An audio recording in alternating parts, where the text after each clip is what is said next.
Siapakah Tikhikus dalam Alkitab? Bagaimana Tikhikus membantu Rasul Paulus mengirimkan surat-suratnya kepada jemaat di Efesus dan Kolose? Tontonlah video ini sampai selesai dan temukan jawabannya. Nama Tikhikus disebutkan sebanyak 5 kali di dalam kitab Perjanjian Baru. Dia adalah sahabat dan pengikut setia Rasul Paulus untuk menjalankan tugas-tugas penting dalam mendukung pelayanan Paulus. Tikhikus menjadi seorang utusan untuk memberikan surat-surat Paulus kepada jemaat-jemaat di wilayah Asia Kecil, dan untuk memberikan nasihat dan pengajaran mengenai kehidupan sebagai seorang Kristen.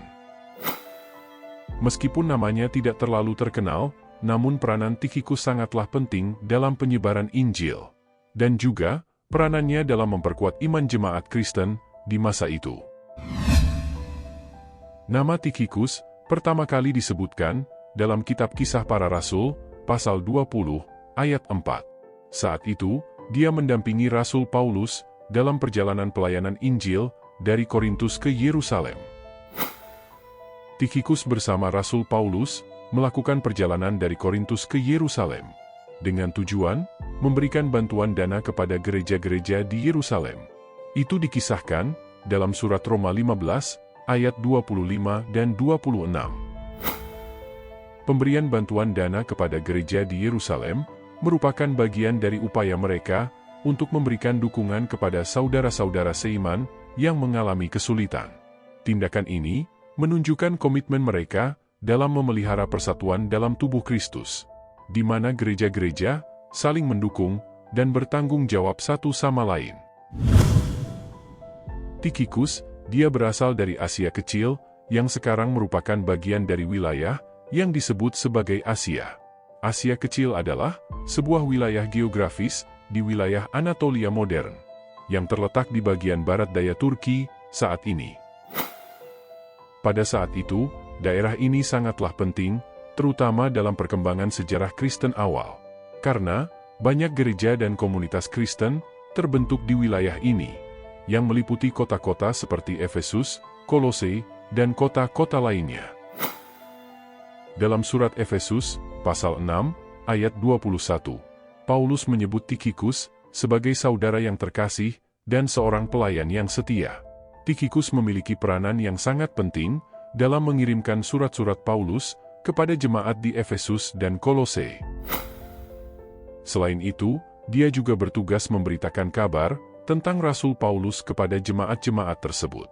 Ini menunjukkan bahwa Tikhikus bukan hanya sekadar kurir surat, tetapi juga seorang pemberita Injil yang aktif dan setia.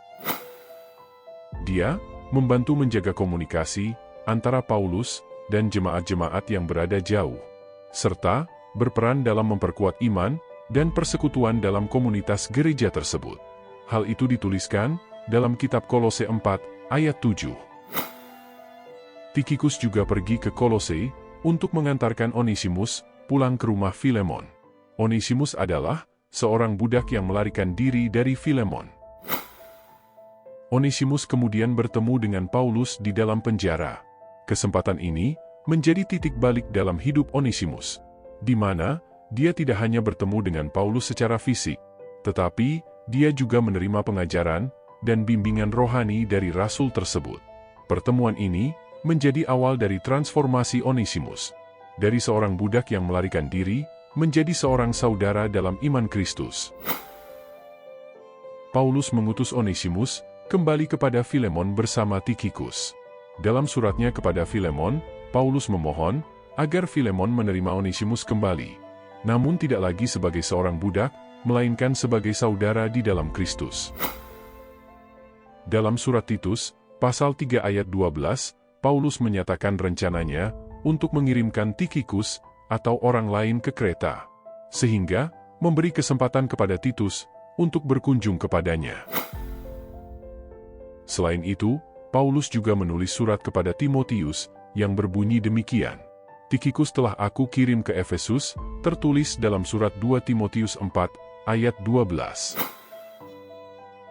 Paulus mengirimkan Tikhikus ke Efesus untuk memberi kabar dan dukungan kepada jemaat di sana, dan untuk memberi semangat kepada Timotius serta memberikan informasi tentang kondisinya di penjara di Roma. Alasan lain, mengapa Paulus mengirimkan Tikhikus ke Efesus? Paulus mengirimkan Tikhikus ke Efesus agar bisa menggantikan Timotius dalam pelayanan di sana, sehingga memungkinkan Timotius untuk mengunjungi Paulus di Roma. Jadi, Tikhikus bisa dianggap sebagai pengganti sementara untuk menangani pelayanan Timotius dan Titus yang berada di Efesus dan Kreta. Hal itu tertulis dalam 2 Korintus 8, ayat 22.